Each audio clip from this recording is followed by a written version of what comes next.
เอาพี่น้องมาลุ้นปลาอะไรพี่น้องลุ้นตอนนี้สุดยอดนี่แกงดู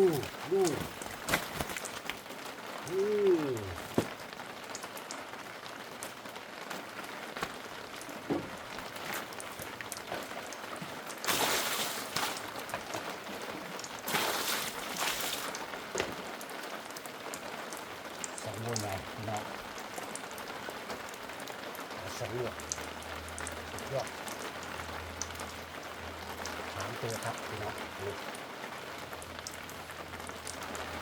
3ครับเดี๋ยวเราดิ3 ตัวไปจุ2ครับนี่ขับเป้าอันนี้ครบปลาลูกมูลก็ได้ครับพี่น้องปลาลูกมูลเดี๋ยวเลยครบเอาหนูเอาชื่อหนู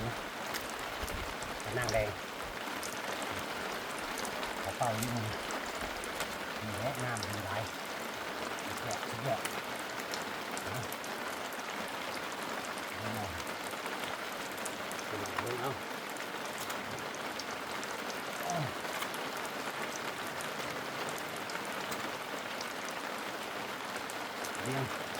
มันตะครบอย่างนี้พี่น้อง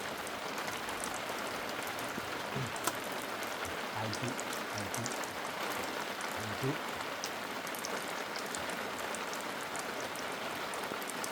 เจ๋วเลยครบ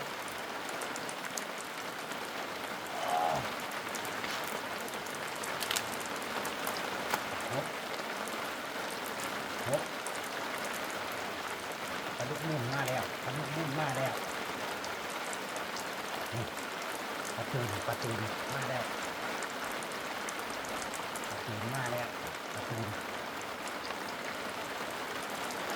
ยอดเลยนี่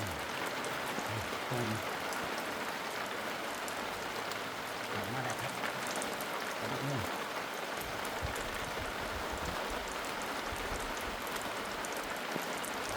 ปลาส้ม